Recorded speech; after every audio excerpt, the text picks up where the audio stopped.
നമുക്ക് ആഗ്രഹമുള്ള ജീവിതത്തിനും നമ്മളിപ്പോൾ ജീവിക്കുന്ന ജീവിതത്തിനുമിടയിൽ കാണാൻ കഴിയാത്തൊരു മതിലുള്ളതുപോലെ തോന്നിയിട്ടുണ്ടോ?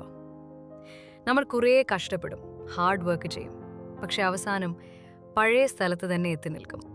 ഇത് പൂട്ടിയിട്ടൊരു വാതിൽ പോലെയാണ്. നമ്മൾ പലപ്പോഴും കരുതുന്നത് നമ്മുടെ സാമ്പത്തിക പ്രശ്നം കൊണ്ടോ ഭാഗ്യമില്ലാത്തതുകൊണ്ടോ അല്ലെങ്കിൽ മറ്റുള്ളവർ കാരണമോ ആണ് ഈ വാതിൽ തുറക്കാത്തത് എന്നാണ്. പക്ഷേ സത്യം അതല്ല. ഈ വാതിൽ അകത്തുനിന്ന് പൂട്ടിയിരിക്കുകയാണ്. നമ്മുടെ മനസ്സിന്റെ ഉള്ളിലാണ് അത് പൂട്ടിയിരിക്കുന്നത്. ഇത് മനസ്സിലാക്കാൻ നമ്മുടെ മനസ്സ് എങ്ങനെയാണ് വർക്ക് ചെയ്യുന്നതെന്ന് അറിയണം. നമുക്ക് രണ്ട് മനസ്സുകളുണ്ട്. ഒന്ന് കോൺഷ്യസ് മൈൻഡ്. നമ്മൾ ചിന്തിക്കുന്നതും തീരുമാനങ്ങൾ എടുക്കുന്നതും ഒക്കെ ഇവിടെയാണ്. ഇതാണ് ബോസ് എന്ന് നമുക്ക് തോന്നും. പക്ഷേ സത്യത്തിൽ നമ്മുടെ ജീവിതത്തിന്റെ വെറും 10% മാത്രമേ ഇത് കൺട്രോൾ ചെയ്യുന്നുള്ളൂ. രണ്ടാമത്തേത് സബ് കോൺഷ്യസ് മൈൻഡ്. ഇതൊരു വലിയ കടല് പോലെയാണ്. നമ്മുടെ 90% പവറും കിടക്കുന്നത് ഇവിടെയാണ്. ഇതൊരിക്കലും ഉറങ്ങാറില്ല, ഒന്നും മറക്കാറില്ല.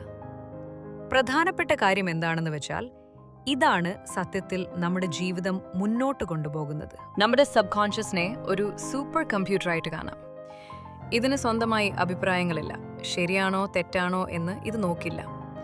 നമ്മൾ എന്താണോ കൊടുക്കുന്നത് അത് സത്യമാണെന്ന് കരുതി അത് സ്വീകരിക്കും. നമ്മുടെ കുട്ടിക്കാലം മുതൽ സമൂഹമോ ടീച്ചേഴ്സോ അല്ലെങ്കിൽ നമ്മുടെ പഴയ അനുഭവങ്ങളോ നൽകിയ എനിക്കതിനുള്ള കഴിവില്ല അല്ലെങ്കിൽ ജീവിതം വളരെ കഷ്ടമാണ് എന്നുള്ള ചിന്തകൾ ഇതിൽ റെക്കോർഡ് ചെയ്തു വെച്ചിട്ടുണ്ടാകും.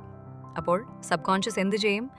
ഓക്കെ, ഇതാണ് സത്യം, അങ്ങനെ തന്നെ നടക്കട്ടെ എന്ന് പറഞ്ഞ് അത് നമ്മുടെ ജീവിതത്തിൽ കൊണ്ടുവരും. നമ്മളിൽ പലരും പഴയ സോഫ്റ്റ്വെയറിലാണ് ഇപ്പോഴും വർക്ക് ചെയ്യുന്നത്. അതുകൊണ്ടാണ് എത്ര ശ്രമിച്ചാലും ഗുണമില്ലാത്തത്. പക്ഷേ ഇതിലൊരു വലിയ രഹസ്യമുണ്ട്. നമ്മുടെ ഉള്ളിലെ ശക്തി ന്യൂട്രലാണ്, കറണ്ട് പോലെ. ഒരു വീട് വെളിച്ചമാക്കാനും കറണ്ട് ഉപയോഗിക്കാം, ഒരു വീട് കത്തിക്കാനും കറണ്ട് ഉപയോഗിക്കാം. കറണ്ടിന് ഭേദഭാവമില്ല. അത് നമ്മൾ എങ്ങോട്ട് തിരിച്ചുവിടുന്നോ അങ്ങോട്ട് പോകും. നമ്മുടെ മനസ്സും ഇതുപോലെയാണ്. പേടിയിലാണ് നമ്മൾ ഫോക്കസ് ചെയ്യുന്നതെങ്കിൽ അത് നമുക്ക് ചുറ്റും ഒരു തടവറ ഉണ്ടാക്കും. മറിച്ച് വിജയത്തിലാണ് ഫോക്കസ് ചെയ്യുന്നതെങ്കിൽ അത് നമുക്ക് ഒരു കൊട്ടാരം തന്നെ പണിയും. അപ്പോ എങ്ങനെ ഈ പൂട്ടിയ വാതിൽ തുറക്കാം? വെറുതെ ആഗ്രഹിച്ചതുകൊണ്ട് കാര്യമില്ല. നമ്മൾ ആ കോഡ് മാറ്റണം. നമ്മുടെ മനസ്സിന്റെ തോട്ടക്കാരനാകണം നമ്മൾ. പഴയ വേണ്ടാത്ത ചിന്തകൾ പറിച്ചു കളഞ്ഞ് പുതിയ വേണ്ട കാര്യങ്ങൾ നട്ടുപിടിപ്പിക്കണം. ഇവിടെയാണ് നമ്മൾ ശ്രദ്ധിക്കേണ്ടത്. സബ് കോൺഷ്യസിന് യാഥാർത്ഥ്യവും ഭാവനയും തമ്മിലുള്ള വ്യത്യാസം അറിയില്ല. അതുകൊണ്ട് എനിക്ക് സന്തോഷം വേണം എന്ന് പറയരുത്, ഞാൻ സന്തോഷവാനാണ് എന്ന് പറയണം. എനിക്ക് വിജയിക്കണം എന്നല്ല, ഞാൻ വിജയിച്ചു കഴിഞ്ഞു എന്ന് മനസ്സിൽ കാണണം.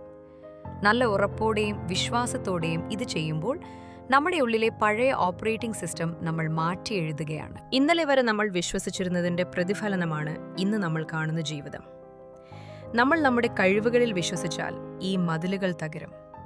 വിജയത്തിലേക്കുള്ള വാതിൽ പുറത്തുനിന്നല്ല പൂട്ടിയിരിക്കുന്നത്. അത് തുറക്കാനുള്ള താക്കോൽ നിങ്ങളുടെ കയ്യിൽ തന്നെയുണ്ട്. അത് ഉപയോഗിക്കാൻ തുടങ്ങും.